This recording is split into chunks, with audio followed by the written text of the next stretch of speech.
Hola, bienvenidos una vez más a este estudio del Evangelio de San Juan. Quiero decirles que es un gran placer estar con ustedes este día. Este día vamos a comenzar en el 12º capítulo del Evangelio de San Juan, pero primero hablemos en oración. Vamos a orar. Padre, venimos ante tu presencia, te damos gracias, Señor, por tu amor, tu compasión, Señor, por todo lo que has hecho por nosotros, Señor. Recordar y saber, Señor, que tú eres todo lo que nuestro espíritu desea, Señor. Lo que nuestra alma desea, Señor. Tú lo satisfaces, Señor. Tú lo cumples. Tú lo sacias, Señor. Y te agradezco, Padre, que nos llenas del poder de tu espíritu. Y te pido este día, Señor, que nos llenes, Señor, de sabiduría, entendimiento, Señor, que nos abras el corazón a comprender lo que tú tienes para nosotros, Padre, a través de este capítulo del Evangelio de San Juan, capítulo 12. Te pido tu bendición, tu gracia y tu misericordia. En el nombre de Cristo Jesús te agradezco y trae, Señor, toda memoria, Señor, y bendícenos este día con tu palabra. Amén. Bueno, hermanos y hermanas, una vez más es un placer estar con ustedes en este capítulo 12 del Evangelio de San Juan. Estaba pensando en algo, como es normal cuando estoy estudiando, cuando estoy orando, cuando estoy en la presencia del Señor, recordando las cosas que Él hace por mí, agradecido de su bondadeza, de su caridad, de su misericordia que Él ha extendido a nosotros. Y estaba pensando esta semana como el Señor escucha mis peticiones. El otro día me la pasé toda la noche en oración. En el trabajo estaba orando y clamándole al Señor toda la noche, entregándole todo lo que estaba en mi corazón y en mi mente y lo que cargaba, y se lo entregué todo y para decirles que para el día siguiente recibí la contestación sin pensarlo, que el Señor me estaba contestando. El Señor me contestó y quedé asombrado de cómo Él nos escucha siempre. Entonces vamos a ver este capítulo 12, porque si recuerdan, el Señor había hecho un gran milagro, ¿verdad? En el capítulo anterior, donde levantó a Lázaro de entre los muertos, y como el Señor escuchó el clamor de las hermanas de Lázaro, de Marta y de María, y tuvo piedad de ellas y levantó a Lázaro de entre los muertos, ¿verdad? Pero ahora vamos a ver el versículo 1 del capítulo 12, dice: 6 días antes de la Pascua, fue Jesús a Betania, donde estaba Lázaro, el que había estado muerto y a quien había resucitado de los muertos. Ahora esto es muy importante. Recordarán, como les dije, que en el principio Juan comenzó su libro con decirnos que Jesús había venido ¿a quién? A los suyos. Esto es en referencia a los judíos, y que los suyos no lo recibieron, no todos, unos sí, unos no, ¿verdad?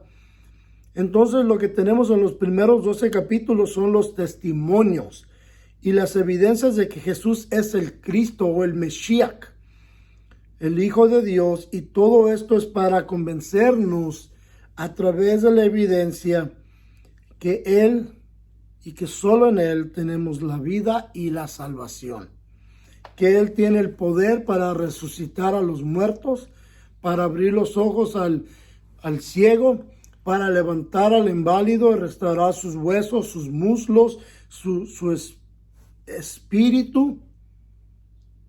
Él tiene el poder para esto.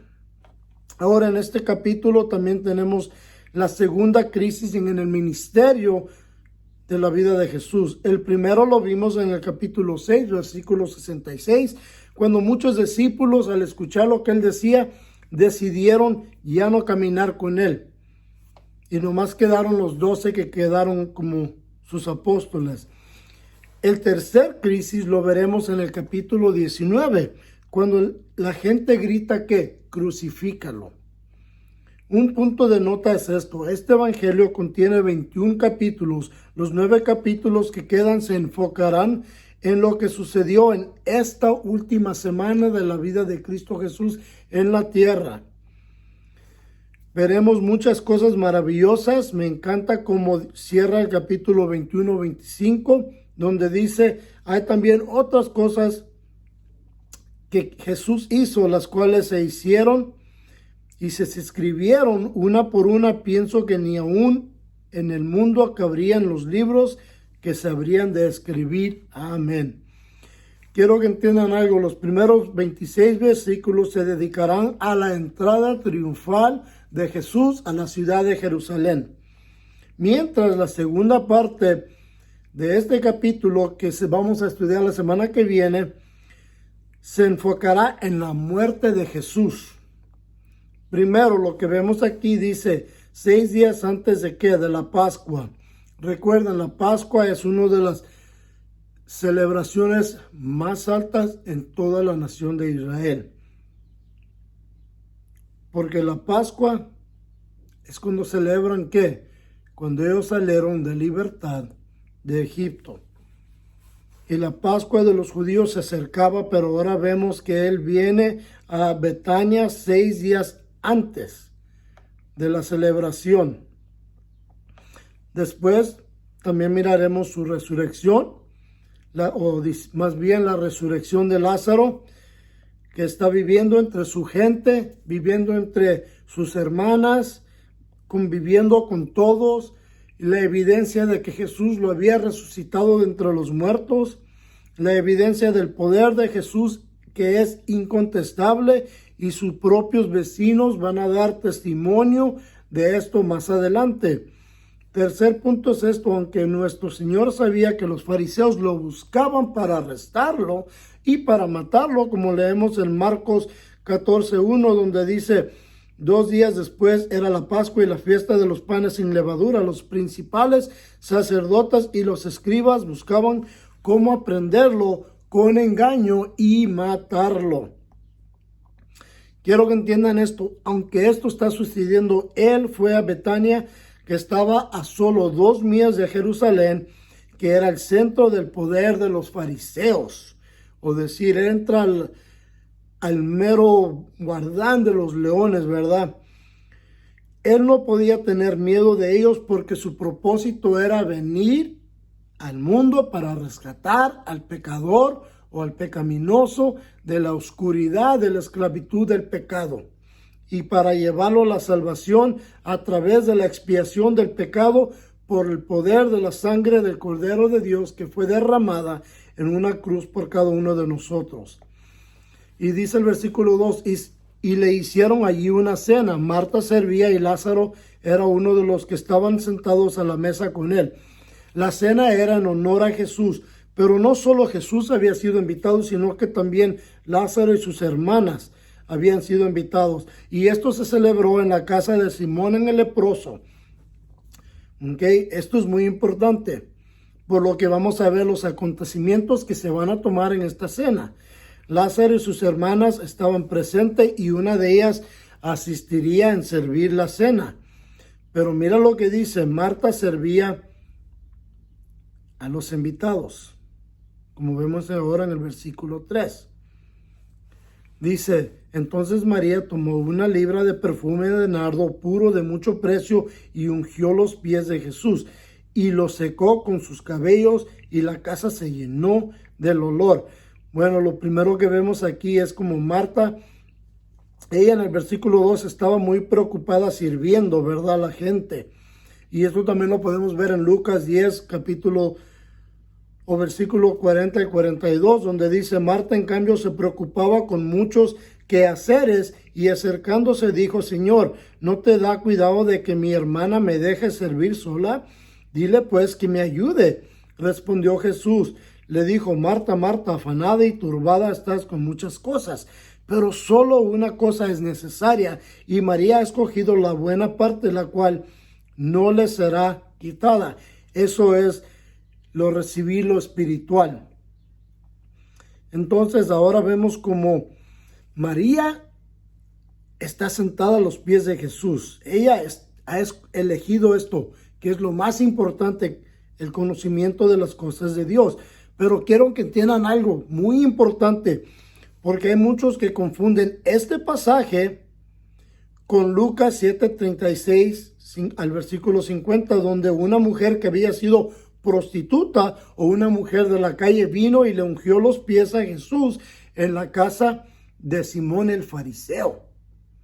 Okay, una gran distinción. Ahora estamos en la casa de Simón el leproso. Anteriormente había ocurrido otro evento similar, pero en la casa del fariseo. Y eso ocurrió en la región de Galilea y ahora estamos en Betania, cerca de Jerusalén. Okay. Quiero que entiendan esto porque muchos confunden estos dos pasajes. Piensan que María, la que está aquí, fue la prostituta. No, esta es María, la hermana de Marta y de Lázaro. Y el propósito de este evento es muy importante, como vamos a ver. Porque en Marcos 14, 3 al 9 dice, pero estando él en Betania, sentado a la mesa en casa de Simón el leproso, vino una mujer con un vaso de alabastro de perfume de nardo puro de mucho valor, y quebrando el vaso de alabastro, se lo derramó sobre su cabeza. Entonces algunos se enojaron dentro de sí y dijeron, ¿para qué se ha hecho este desperdicio de perfume? Pues podía haberse vendido por más de 300 denarios y haberse dado a los pobres, y murmuraban contra ella. Pero Jesús dijo, dejadla, ¿por qué la molestáis?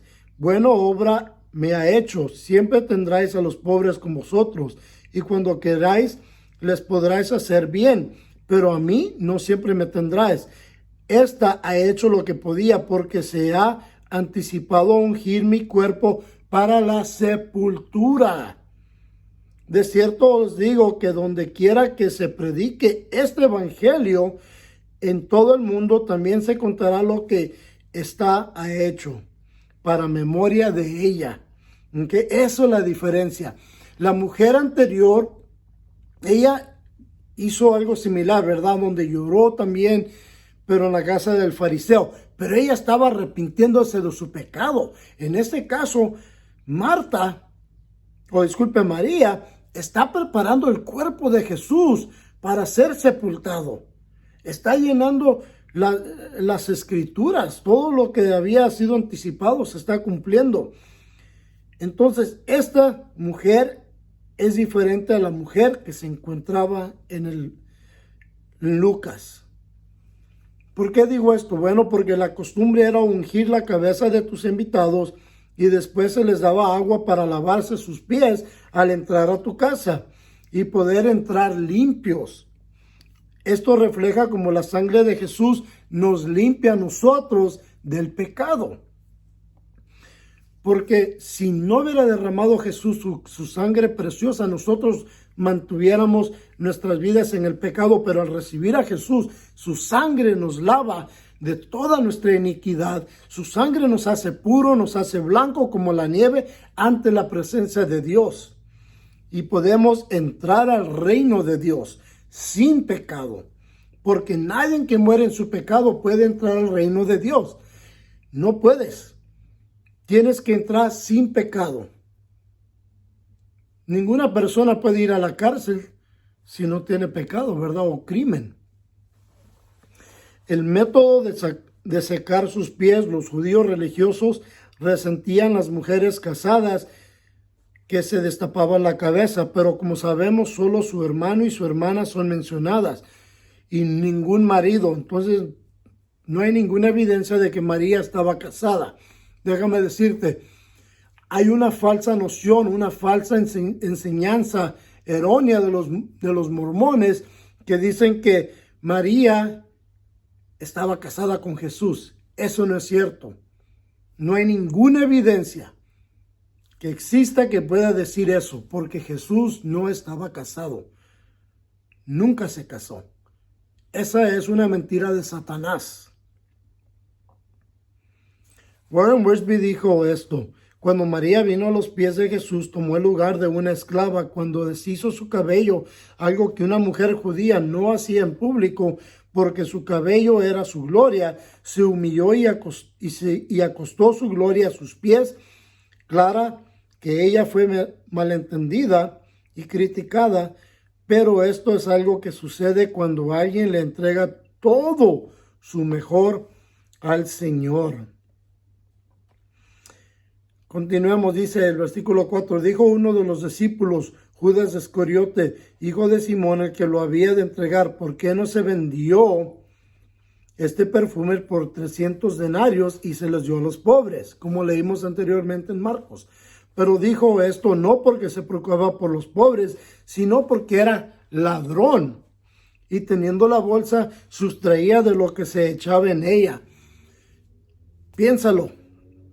Las primeras palabras grabadas de Judas en los 4 evangelios son para criticar a María. Las últimas palabras de él están en Mateo 27:4, que son las que dicen, he pecado porque traicioné a un hombre inocente. Después tiró las monedas, las 30 monedas que le habían dado, al piso y se fue y se ahorcó de una rama. Yo creo que es triste que una persona que dice ser un siervo de Dios robe de la casa de Dios, robando como lo hizo Judas, sustraía, sacaba la feria, ¿verdad? El dinero, la plata de lo que se le daba para el ministerio de Jesús, y él se lo embolsaba. Y lo peor fue que él traicionó a Jesús por 30 monedas. Y al final su vida acabó en ruinas, ahorcándose, porque era un ladrón. Qué tristeza. Los fariseos estaban alegres, felices de la vida, al escuchar que Judas quería traicionarlo. Pero deja decirte, el dinero nunca te va a llenar, nunca te sacia. Siempre te desea deseando más y más y más y más y más. Pero Cristo sí sacia. Él te llena, te satisface. Y acabas diciendo, es todo lo que necesito, solo a Cristo y nada más.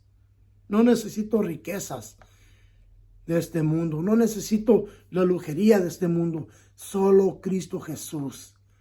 Y cuando haces como María y te sientas a tus pies de Jesús y empiezas a adorarlo, a llorar, a clamar ante Él, Él te levanta y te limpia y te sana. Dice el versículo 7, entonces Jesús dijo, dejadla para el día de mi sepultura, guardado esto, a los pobres siempre los tendrás con vosotros, pero a mí no siempre me tendrán. Y esto es en referencia a que Jesús va a morir muy pronto y que después de morir al tercer día va a resucitar y después va a quedarse 40 días más con los discípulos. Y vamos a ver en el libro de Hechos, en el primer capítulo, como 500 personas son testigos de que Jesús verdaderamente fue resucitado y está en el cielo. Por eso Él dice, para el día de mi sepultura guardado esto, a los pobres siempre los tendrás con vosotros. ¿Por qué? Porque Él sabía lo que estaba pensando la gente que estaba alrededor de Él. En especial lo que había dicho en su corazón entre él mismo, Judas. Dice, gran multitud de los judíos supieron entonces que Él estaba allí, no solamente por causa de Jesús, que Él estaba allí, fueron no solamente por causa de Jesús, sino también para ver a Lázaro, a quien había resucitado de los muertos. A mí se me hace muy curioso cómo es la gente, ¿verdad?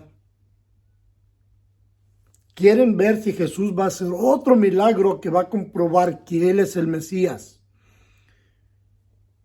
Lázaro debería de haber sido suficiente para comprobar. Para unos lo fue, no para todos. ¿Por qué? Porque Lázaro literalmente es un milagro caminando. Eso es lo que él representa. Pero los principales sacerdotes acordaron dar muerte también a Lázaro, dice el versículo 10, porque a causa de él muchos de los judíos se apartaban y creían en Jesús. Nuestro Señor estaba correcto cuando los llamó hijos de ¿quién? Del diablo, en Juan 8:44, donde dice, vosotros sois de vuestro padre el diablo, y los deseos de vuestro padre queréis hacer. Él ha sido homicida desde el principio y no ha permanecido en la verdad, porque no hay verdad en él. Cuando habla mentira, de suya habla, pues es mentiroso y padre de la mentira. Porque ellos en realidad están haciendo las cosas que le agradan al diablo. Ellos están haciendo las cosas que satisfacen al diablo. Cuando quieren no solo eliminar a Lázaro, pero eliminar a Jesús. Y a Lázaro simplemente porque la gente empieza a decir, ¿sabes? Jesús resucitó a Lázaro entre los muertos, vamos a escucharlo a él. Y los sacerdotes, los fariseos dicen, hey, no, escúchenme a mí. Pero no, el hombre que busca de Dios va a buscar a Dios. Y Dios va a conversar con él. Yo te enseño lo que dicen las escrituras. Yo te puedo explicar lo que estamos leyendo. Pero últimamente tienes que estar diariamente ante la presencia de Jesús. Porque nuestra reunión es una vez por semana. Pero tu reunión con Cristo debe de ser diario. Para escucharlo a Él, para que tú seas su testigo de Él. Para que la gente crea que tú caminas con el Señor, tiene que haber esa evidencia. El siguiente día dice, grandes multitudes que habían ido a la fiesta al oír que Jesús llegaba a Jerusalén, tomaron ramas de palmera y salieron a recibirlo y clamaban, Hosana, bendito el que viene en el nombre del Señor, el Rey de Israel. Es interesante porque después de la cena al día siguiente Jesús hace su entrada, ¿verdad? Triunfal. Esta fue la única vez en que Jesús permitió demostración pública hacia Él. El modo en que la gente demostró su esperanza en Él fue que tirar palmas, o como decimos Palm Sunday, Domingo de Palmas, en su camino. Y esta práctica verdaderamente comenzó con los macabeos, que celebraban victorias militares de este modo. En Lucas 19:38 al 44 leemos lo siguiente, donde la gente decía, bendito el Rey que viene en el nombre del Señor, paz en el cielo y gloria en las alturas. Entonces algunos de los fariseos de entre la multitud le dijeron, Maestro, reprende a tus discípulos. Él respondió y les dijo, os digo que si estos callaran, las piedras clamarían. Cuando llegó cerca de la ciudad, al verla lloró por ella, diciendo, si tú también conocieras, a lo menos en este tu día, lo que está es para tu paz, pero ahora está encubierto tus ojos. Vendrán días sobre ti cuando tus enemigos te rodearán con cerca, y esto va a ser en el año 70, cuando los romanos van a destruir a la ciudad de Jerusalén. Te sitiarán, dice, y lo sitiaron, y por todas partes te estrecharán. Hablando de qué, de la gente que va a ser expulsada. Entonces Jesús está dando una profecía de lo que viene cuando, aproximadamente 37 años después de su muerte. Te derribarán a tierra cuando destruyeron el templo y la ciudad, y tus hijos dentro de ti, y no dejará en ti piedra sobre piedra. Por eso ya no existe el segundo templo, porque fue completamente derrumbado, por cuanto no conociste el tiempo de tu visitación. Piénsalo, Jesús está diciendo, esto te va a suceder en el futuro. Y es cierto, porque les he dicho que los judíos fueron esparcidos, ¿verdad? Después en el año 70, cuando vino el general Tito y destruyó la ciudad, todos los judíos, y nomás quedó un remanente de la gente, pero todos fueron expulsados por todas las naciones, por todos lados. Por eso es que llegaron los judíos a todas partes de Europa, a Rusia, a España, porque las palabras del Señor se cumplieron. Y uno pensaría como judío que al escuchar esto diría, lo que Jesús dijo, todo sucedió. Pero ellos siguen esperando a Elías. Cuando Elías ya vino, fue Juan el Bautista. Ellos esperan el Mesías, el Mesías ya visto, el Hamashiach, que es Jesucristo, Jesucristo el Salvador, el divino Hijo de Dios. Él es el que esperaban. Por eso es que Jesús dijo, ya vino tu tiempo y no lo vistes. Dice yo en el versículo 14, yo Jesús un asnillo y montó sobre él, como está escrito, no temas, hijas de Sión, tu rey viene montado sobre un pollino de asna. Estas cosas no las entendieron sus discípulos al principio, pero cuando Jesús fue glorificado, entonces se acordaron de que estas cosas estaban escritas acerca de él y de que se les habían hecho. Este pasaje, ¿sabes qué es? El cumplimiento del profeta Zacarías, capítulo 9, versículo 9, donde dice, alégrate mucho, hija de Sión. Sión es otro nombre para Jerusalén.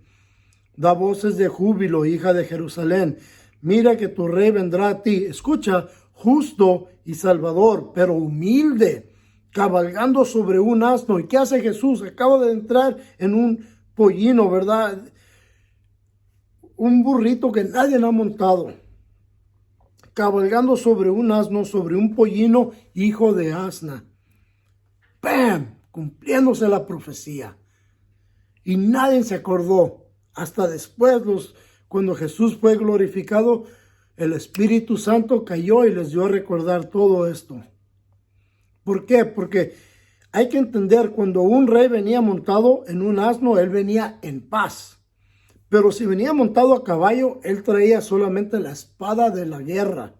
Entonces es muy claro que Jesús les está declarando que Él es el Mesías, el príncipe de paz, el redentor de la nación, el rey que esperaban. Esto lo vemos en Juan 1:49. Su primera llegada fue en un asno de paz. Su segunda llegada será montado en el caballo de guerra que se lee en Apocalipsis 19:11. ¿Pero por qué? Porque esto representa todo esto para los romanos.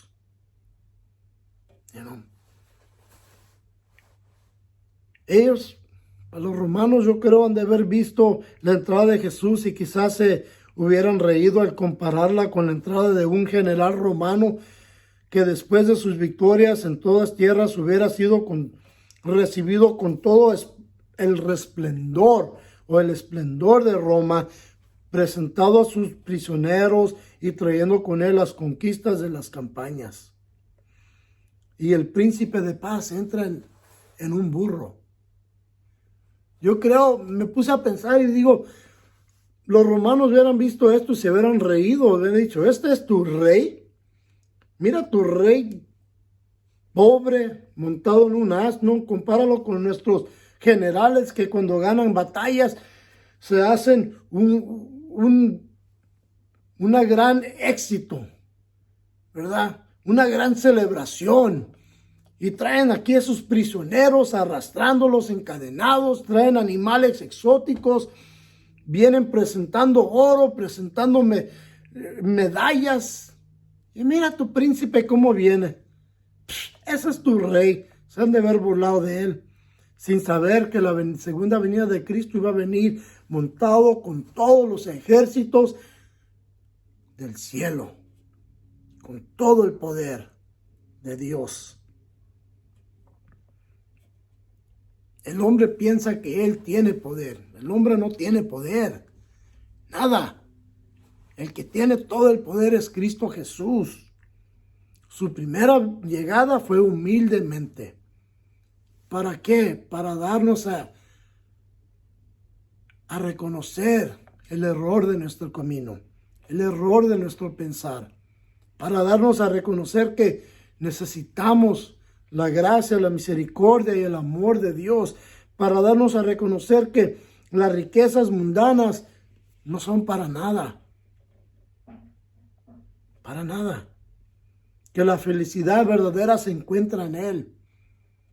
Que la gracia de Dios satisface toda nuestra necesidad y es más, nos llena todo el corazón, donde no andamos buscando cosas mundanas.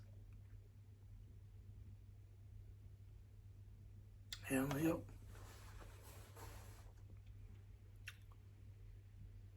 yo me pongo a pensar en gente que se la pasan trabajando y trabajando y trabajando y trabajando, queriendo acumular y acumular riquezas y dineros. Te voy a decir, no es nada malo, que yo no creo que haya algo malo, pero si ese es tu enfoque, ese es tu rey.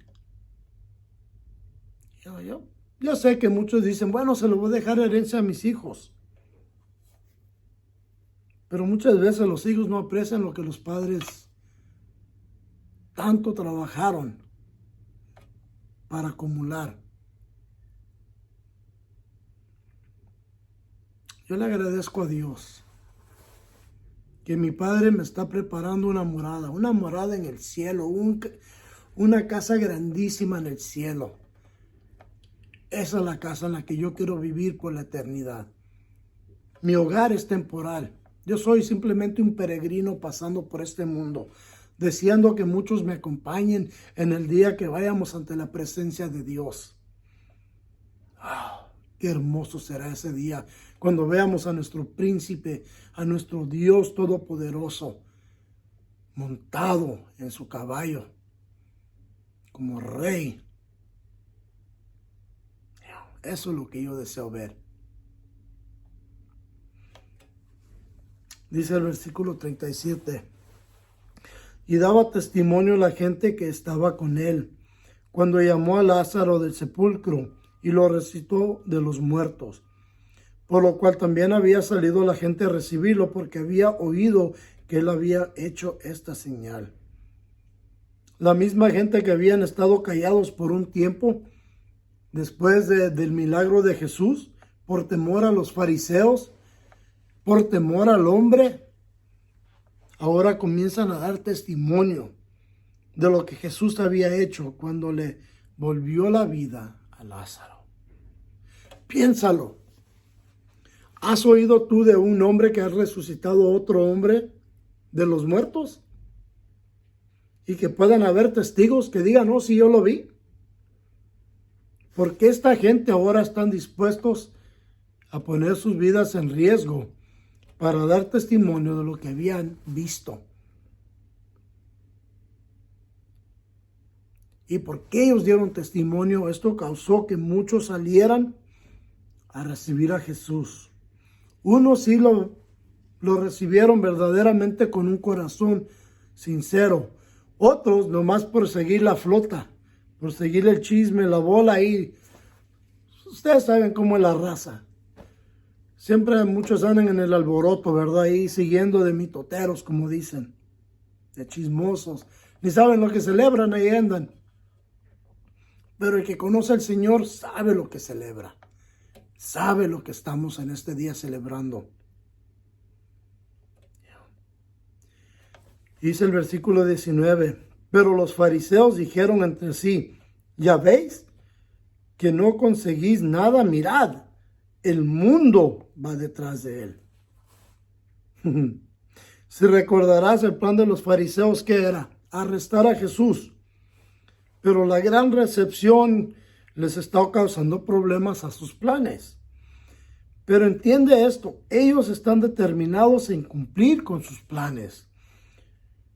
Esto que está sucediendo cuando dice, mira, todo el mundo se va detrás, los va enfureciendo aún más, trayendo aún más odio a Jesús.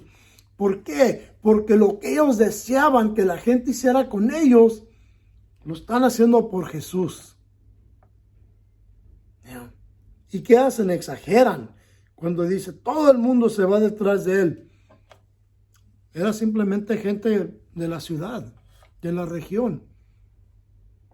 Y eso es lo que pasa. Los celos te llevan a exagerar las cosas. Y por eso es que ellos estaban más determinados en crucificar a Jesús, como vamos a ver más adelante. Ya sabes, el enemigo siempre va a querer poner celos en tus vidas de que alguien tiene esto o alguien tiene aquello y tú no lo tienes. ¿Sabes qué? Está bien. Si no lo tienes, dile gloria al Señor. Padre, te agradezco que no me has endeudado, Señor. Te agradezco que no me has permitido ir y embarcarme con un carro caro que tengo que estar haciendo pagos mensuales, Señor.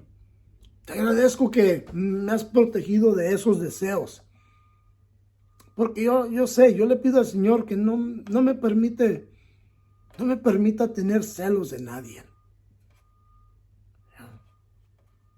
¿Para qué? Yo tengo lo que Dios me da y estoy satisfecho con eso. Porque un día quiero alabar al Señor con un corazón sincero, entregado, rendido y decir, Hosana, Hosana al Rey que viene. Hosana, el que viene en el nombre del Señor. Y decirlo verdaderamente de mi corazón. No porque toda la bola lo está diciendo, sino que porque verdaderamente estoy agradecido de lo que el Señor ha hecho en mi vida. Y esto, hermanos, hermanas, es la evidencia de que el Señor está haciendo un cambio en sus vidas. Esto es lo que necesitamos todos. Glorificar a Dios con un corazón sincero, humilde, sencillo, agradecido, honrado, separado para su gloria. Porque cuando estamos separados para su gloria, el Señor nos va a utilizar. Vamos a hacer su evidencia de los cambios que Él puede hacer en la vida. Y esto, ¿sabes qué va a pasar? Va a traer que otros quieran tener lo que tú tienes. Porque mira ahora lo que dice el versículo 20, dice, habían ciertos griegos entre los que habían subido a adorar en la fiesta. Estos pues se acercaron a Felipe, que era de Betsaida, de Galilea, y le rogaron diciendo, Señor, queremos ver a Jesús. Felipe fue y se lo dijo a Andrés. Entonces Andrés y Felipe se lo dijeron a Jesús. Estos griegos temedores de Dios, al ver a Jesús limpiar el templo, porque eso es lo que sucedió. Jesús entró, miró el templo, se enojó, lo limpió y después salió para afuera. Y estos griegos que vinieron, que eran conviertos, ¿verdad? Abandonaron su religión y se habían convertido al judaísmo. Vieron lo que hizo Jesús y esto los llevó a decir, ¿quién es? Queremos aprender más de Él. Ellos se animaron y desearon una audiencia con el Señor. ¿Y qué hacen? Inmediatamente van a Felipe. ¿Por qué? Porque Felipe es un siervo del Señor. Y le piden que si los ayuda. Y Felipe va con Andrés. Te voy a decir algo. Yo te puedo hablar de Dios todo el día, pero si tu corazón no está abierto, no lo vas a recibir. Es como hablar con una piedra. Pero puedo hablar con una persona 5 minutos acerca de Jesús. 5, piénsalo, 5. Y en 5 minutos, esa persona se arrepiente, le pide a Dios perdón de sus pecados y le entrega su vida. Te lo digo porque yo tengo parientes que han visto el cambio en mi vida por 20 años y siguen igual. Hasta a veces me dan carrilla, se burlan. Y luego hay otros que me han preguntado, pues, ¿qué pasó contigo? Y les digo lo que el Señor hizo en mi vida e inmediatamente me han dicho, yo quiero recibir al Señor. Esos son los corazones que Dios está buscando. A esos nos está hablando. Y Él quiere tu corazón. Quiere que seas como estos griegos. Él quiere una audiencia contigo. Él quiere tener una relación personal contigo. Él quiere hacer un cambio en tu vida. Él quiere restaurarte, quiere sanarte, quiere salvarte, quiere darte vida eterna, vida nueva, sacarte de la oscuridad a la luz, sacarte del pecado a la salvación. Estos griegos, yo pienso, a través de los años, cuando lo he leído este capítulo, yo pienso que ellos sí se salvaron. Yo pienso en mi corazón y yo verdaderamente estoy convencido de que se salvaron y que un día los veremos en el cielo. Ponte a pensar en eso. Como creyente, como cristiano, un día la gente que estamos leyendo ahora, los vas a poder ver en el cielo. Y vas a estar regocijando con ellos porque tú pusiste fe en Cristo Jesús, como lo hicieron ellos.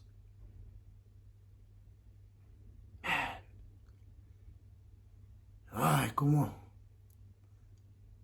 deseo el día en que pueda estar con Cristo, glorificándolo a Él. Pero también deseo estar con ustedes, hablando de Cristo y estudiando su palabra y aplicándola a nuestra vida diariamente. Es el versículo 23. Jesús le respondió diciendo: ha llegado la hora para que el Hijo del Hombre sea glorificado. De cierto os digo que si el grano de trigo que cae en la tierra no muere, queda solo, pero si muere, lleva mucho fruto. El tema mayor del Evangelio de San Juan es que Jesús es no solo el Redentor de Israel, sino que también es la oveja que quita el pecado del mundo. ¿Por qué? Porque su palabra lleva mucho fruto. Examinemos esto. Primero, los samaritanos no reconocieron a Jesús, primero lo reconocieron como el Salvador del mundo. Esto lo vimos en Juan 4:42, cuando dice: y decían a la mujer, recuerden a la mujer samaritana con la que Jesús había conversado en el pozo, ¿verdad? Dijo: ya no creemos solamente por lo que has dicho, pues nosotros mismos hemos oído y sabemos que verdaderamente este es ¿quién? El Salvador del mundo, el Cristo. Ellos hablaron con Jesús un momento y reconocieron que Jesús era el Salvador del mundo, que solo Él tenía el poder para rescatarlos y salvarlos del infierno. Por eso dicen esto: este es el Salvador del mundo. Cuando pones tu fe en Cristo Jesús, tú estás también siendo salvado de las llamas del infierno. Segundo, Él da la vida al mundo. Juan 6:33, donde dice: porque el pan de Dios es aquel que descendió del cielo. ¿Y quién descendió del cielo? Jesús. Y da vida al mundo. ¿Qué vida? Vida espiritual, vida eterna. Tercero, Él es la luz del mundo, como vemos en Juan 8:12, donde dice: otra vez Jesús les habló diciendo: yo soy la luz del mundo. El que me sigue no andará en las tinieblas, sino que tendrá la luz de la vida. Ahorita, cuando estás separado de Jesús, estás en la oscuridad. Su luz no está viviendo en ti. ¿Por qué? Porque el pecado te mata. Es una oscuridad, es como una tumba. Pero cuando Jesús entra, es como quitar esa piedra y la luz del Señor entra en ti. Su luz que da vida. Por eso es que cada cristiano tiene la luz de Cristo viviendo en ellos. Cuarto, Él traerá las otras ovejas a Él mismo. Y esto lo vemos en Juan 10:16, donde dice: tengo además otras ovejas que no son de este redil, hablando de la nación de Israel. ¿Cuáles son las otras ovejas? Los gentiles, los que no son judíos. A esas también debo atraer, dice, y oirán mi voz, y habrá un rebaño y un pastor. Jesús hizo una nación, un pueblo de todo el mundo. Primero vino a los suyos, a los judíos, y después, como vamos a ver en el libro de Hechos, nace la iglesia en Jerusalén. Hay una gran confusión. Muchos piensan que la primera iglesia de Cristo fue en Roma. No, no es cierto. La primera iglesia de Cristo Jesús fue en Jerusalén. De Jerusalén, cuando comenzó la persecución de los judíos por los fariseos, como vamos a ver a Saúl, que después se llama Pablo, todos fueron dispersidos y empezaron a regarse, ¿verdad? Ir a otros lugares y a plantar iglesias. Y después Pablo llegó a Roma. Pero no tenemos ninguna evidencia de que Pedro algún día hubiera estado en Roma. Pero tenemos evidencia de Pablo porque él les escribió una carta a los romanos y él estuvo prisionero en Roma. Y de ahí fue la iglesia creciendo, yendo a otras naciones. Y ahora ha hecho un redil, un rebaño, y él es el pastor de todos.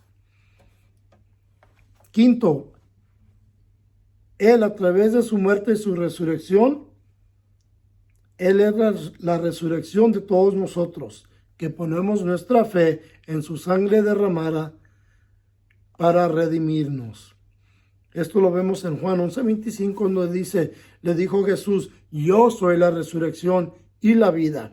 El que cree en mí, escucha, ¿en quién? ¿En los santos, en los ángeles, en los profetas? No, él no dice en los que creen en esos, dice los que creen en mí y lo que yo voy a hacer por ustedes. Aunque esté muerto, vivirá. Y todo aquel que vive y cree en mí no morirá eternamente. ¿Por qué? Porque Él nos da la vida santa, la vida espiritual, la vida eterna. El versículo 25 dice, el que ama su vida la perderá, y el que odia su vida en este mundo para vida eterna la guardará. Si alguno me sirve, sígame. Y donde yo esté, allí también estará mi servidor. Si alguno me sirve, mi Padre lo honrará. Entonces, la pregunta o la cuestión, ¿qué es la vida que tú amas? ¿Amas tu vida de lujería, de bienestar, de riquezas, de casas, de carros? ¿O estás dispuesto a abandonar esa vida y a vivir una vida simple y predicando el Evangelio de Jesús en este mundo para tener vida eterna? ¿Por qué te digo esto? Bueno, yo cuando vivía en Texas, yo trabajaba en un dealership, en una venta de carros en McKinney, Texas, allá en McKinney, ¿verdad? Entonces, un día llegó un señor, cuando estábamos cerrando el dealer en la noche, y llegó en una pickup bien cateada, ya viejita, bien, yo creo era de los como 81. Y llegó y me habló y me dijo, preséntame el carro más bonito que tengas. Y ya le enseñé el carro más bonito que había en ese tiempo, en el lote. Y me dice, ¿tienes tu tarjeta? Le digo, sí. Dice, dámela. Para el domingo que viene voy a venir con mi esposa. Ok.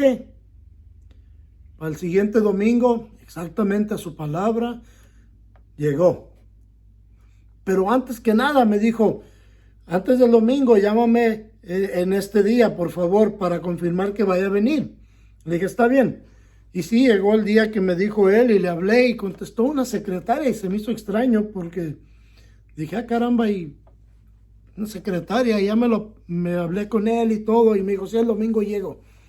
Y llegó el domingo otra vez en su pickup, bien viejita la troquita.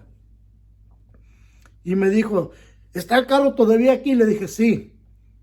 Me dice, llévala a mi esposa a manejar ese carro. Está bien. Agarré las llaves, la llevé a manejar este carro más valioso que había en el dealer. Y en el camino, en el Highway 121, la carretera 121, me dijo su esposa, te voy a hacer una pregunta.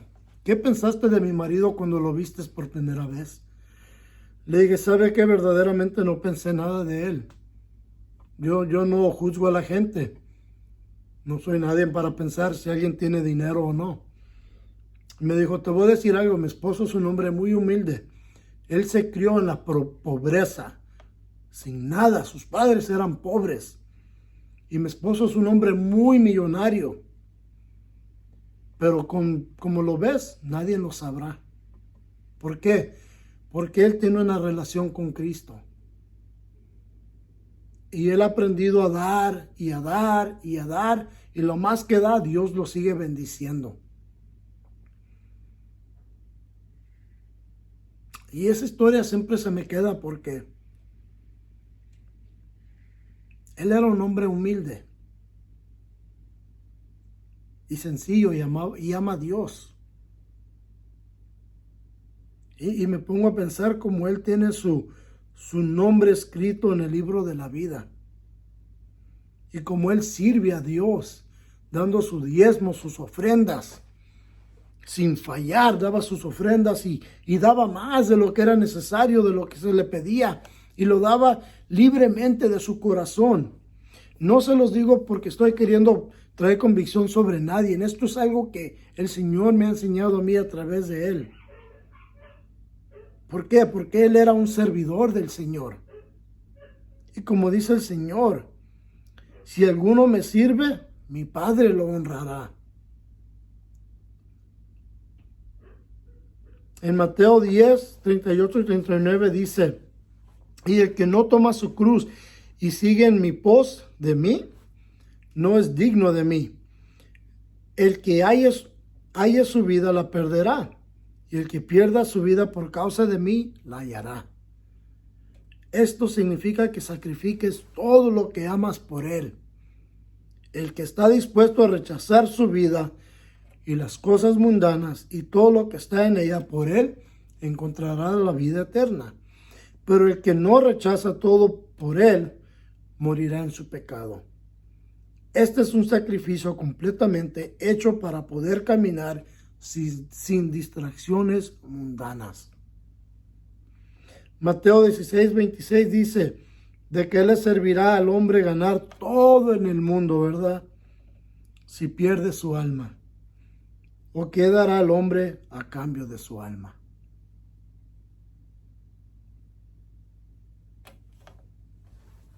Por eso es que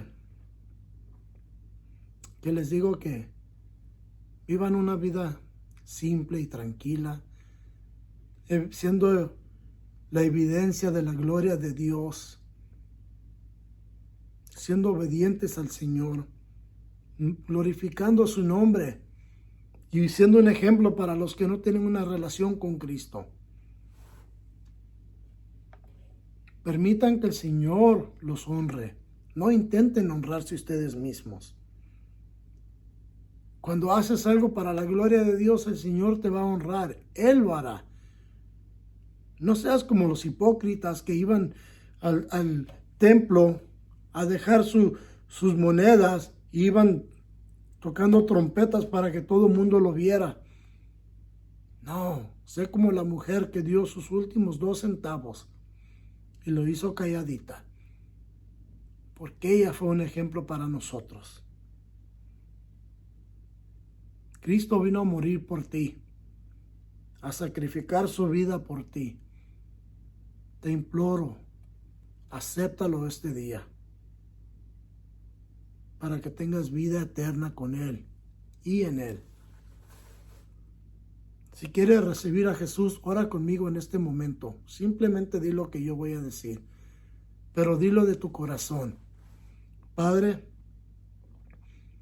vengo ante tu presencia y te pido perdón de mis pecados, de mis fracasos, de mi desobediencia y de mi maldad.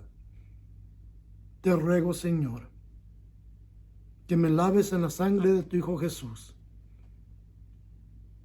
Te acepto, Jesús, como mi Señor, mi Salvador, mi Rey, mi Redentor y mi sacrificio.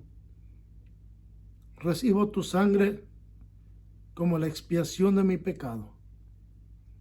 Y te pido que desde este día en adelante mandes a tu Espíritu a vivir en mí y que cambies mi vida para tu gloria. Te lo pido en el nombre de Cristo Jesús. Amén. Si has hecho esa oración, bienvenido a la familia de Dios. Y mi deseo es que un día nos podamos conocer, si no aquí en el mundo, en el cielo. Pero por este día vamos a cerrar en oración. Padre, una vez más te damos gracias, Señor, por lo que has hecho por nosotros, y te pedimos, Señor, que Señor, nos des tu paz y tu tranquilidad, Señor, y nos llenes de tu Espíritu, Señor, y nos guíes, Señor, y que, Señor, pecamos en contra de ti, Señor, que tu Espíritu nos lo revele y tenga la convicción nosotros en nuestro corazón para pedir misericordia. Señor, ayúdanos a vivir una vida simple, Señor, donde podemos honrarte y glorificarte y exaltarte y magnificarte, Señor. Señor, que nuestro deseo siempre sea traer gloria a tu nombre y rescatar y salvar a muchos a través del Evangelio. Te agradecemos una vez más, Señor, por este día y por tus palabras, Señor, que nos hablan a nosotros y nos ministran y nos cambian, Señor. Gloria a tu nombre.